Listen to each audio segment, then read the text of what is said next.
Back in the 90s, fresh out of high school, I had no real plans for college. Instead, I jumped straight into the workforce, landing my first full-time job as a night auditor at a small hotel. If you're unfamiliar with the role, it involved everything from checking in guests to handling wake-up calls and balancing accounts for the night. I was just 19, lazy like most kids my age, but I actually enjoyed the job. Well, most of the time. Some nights, however, were different. Some nights were terrifying. This is the story of the scariest night of my life. To set the scene, the hotel looked like something straight out of a thriller movie, an aging roadside inn with a covered drive-in at the check-in desk, leading to a parking lot surrounded by 3 floors of rooms. Despite the 3-story structure, I was strictly instructed never to check anyone into the top floor, due to strange occurrences in the past. But that's a tale for another time. The layout was relatively open. From the front desk, I could see almost every room except for a few blind spots near the building corners. My shift included occasional walkthroughs, checking ice machines, and making sure everything was in order. And that's where my story begins. A quiet Monday night. It was a slow, freezing Monday night, one of the slowest of the season. I had just finished my routine walkthrough and settled back into the office behind the front desk, doing some paperwork. Then, out of the corner of my eye, I noticed something on the security monitor. A man. Dressed entirely in black, he stood just out of view from the front windows, looking around as if checking for witnesses.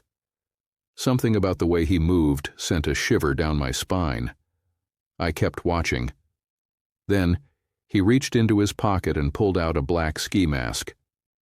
The face behind the glass. My stomach dropped.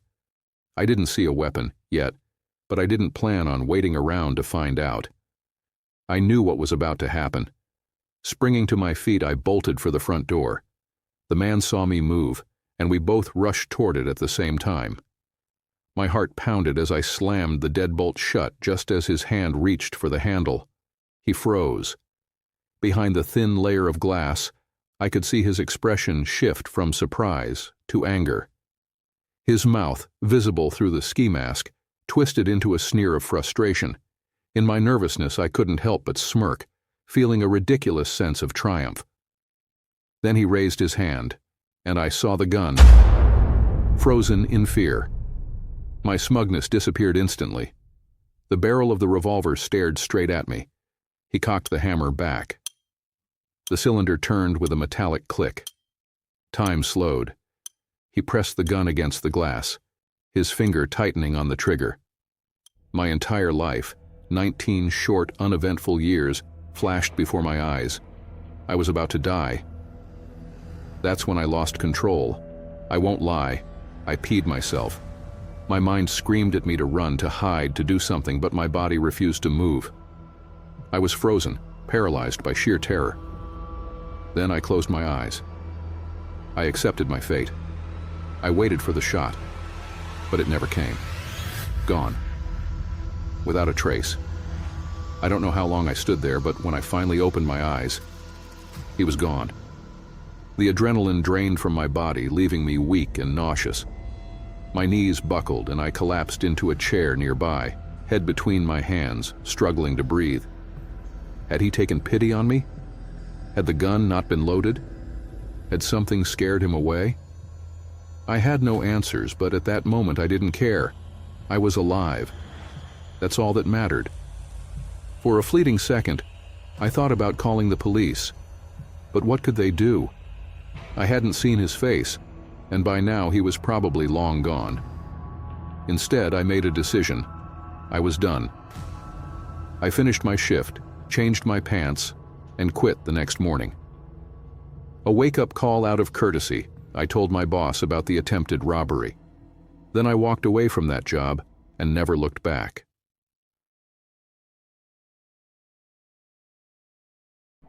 That spring, I enrolled in community college.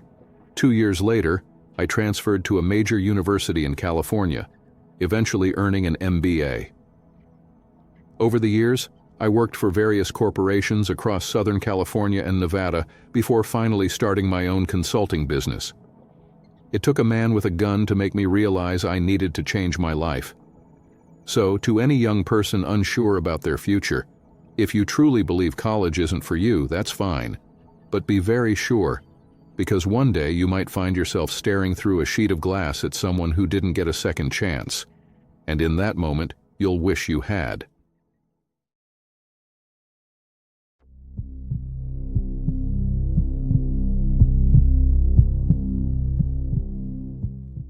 Recently, I was rewatching The Civil War, a PBS documentary by Ken Burns made in 1990, which, of course, covers the war between the North and South in the mid-19th century. Watching it again reminded me of a terrifying incident I experienced almost 25 years ago. While the event itself didn't involve ghosts or supernatural creatures, it was just as mortifying as any horror story. At that point in my life, I was living in Chambersburg, a small town in Pennsylvania, not far from the state capital, Harrisburg. I was visiting various towns and cities in South Carolina and Georgia to research a historical novel I was writing, set during the Civil War. My trip was moving into its second week after I took a longer than expected stop in South Carolina to visit a former sorority sister. Once I got back on track, my research was progressing quickly, and I hoped to make it home by the end of the month as planned.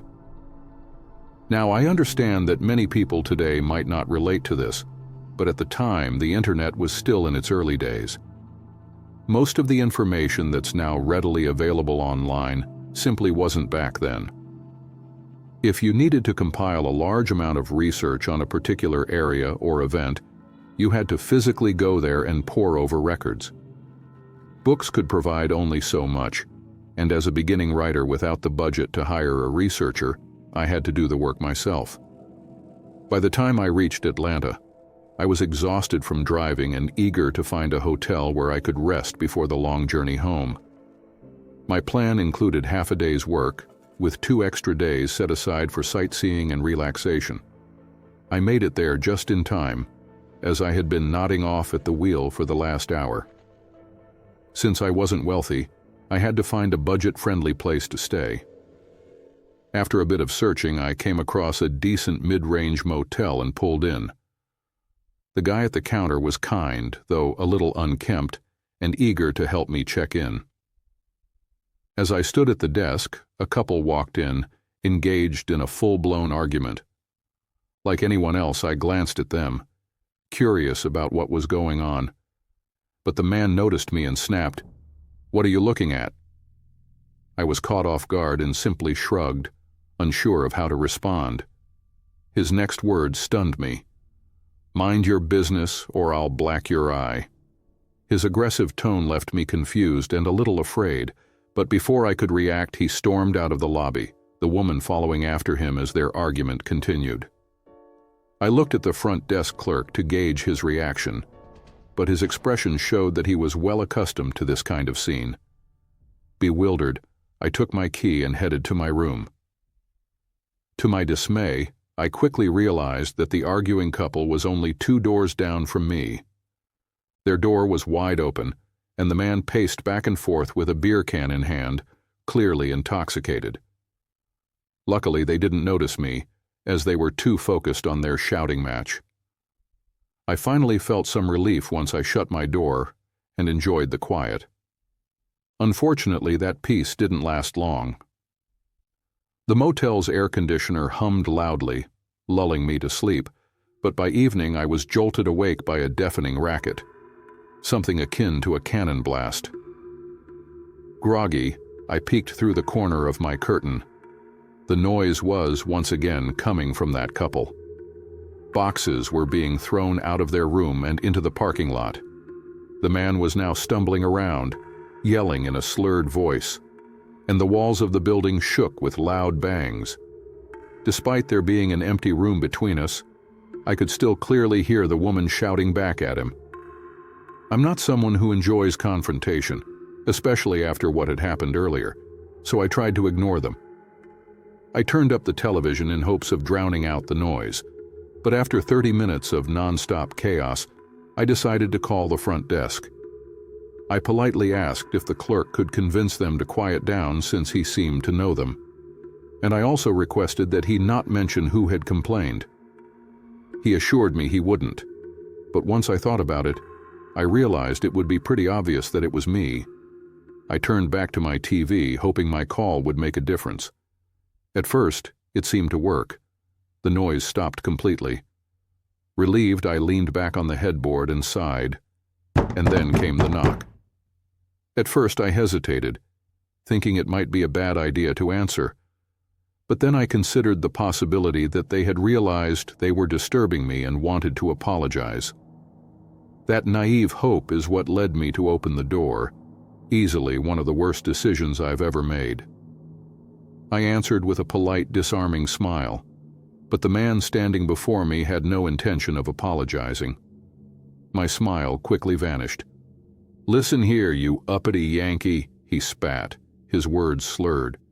"If you make one more complaint, I'm going to kick your backside all the way back across the Mason-Dixon line." His words, laced with hostility, felt like something out of the 19th century. As he spoke, gobs of spit flew in my face. I was stunned, both by his aggression and by the sheer outdated hatred in his words. I knew that kind of resentment still existed, but to hear it firsthand was shocking.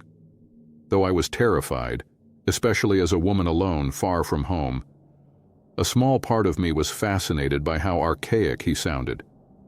But fear outweighed curiosity. My silence seemed to anger him further, and his face grew redder. I needed to end this. Summoning whatever courage I had, I said firmly, "Look, mister, if you don't leave me alone this second, I'm calling the police." For a brief moment, I thought my words had worked. But instead of backing down, he lunged toward me. Panicked, I shoved the door shut and locked it just in time. The police arrived quickly after I reported the incident. I gave my statement, including what he had said earlier that day. Considering his intoxicated state, the officers decided to arrest him for public drunkenness and took him into custody. His girlfriend, however, had remained strangely quiet throughout the entire ordeal. But as soon as the police were gone, she turned to me and sneered, "Dirty Yankee. I'm calling my brother up here and they're going to take turns tearing you up." She left her door open so I could hear her making the phone call. Whether she was serious or not, I wasn't going to take any chances. I had had enough of these two hillbillies and their threats. I quickly packed up my belongings and got into my car. I drove around until I found a far nicer hotel and checked in, even though it was more expensive. My safety was worth it. Thanks to that insane encounter, I decided to finish my work and drive straight home, cutting my trip short by 2 days. The drive was exhausting, but with the help of many cups of coffee, I made it home safely. Now I know there will be comments saying, "Not all Southerners are like that," and I completely agree. Many of my colleagues are Southerners, and they are wonderful people. The world has become much more interconnected, and thankfully, I haven't had to take research trips like that in years. But if I ever do, and I happen to visit Atlanta again, one thing is for certain, crazy man and bloodthirsty woman, let's never meet again.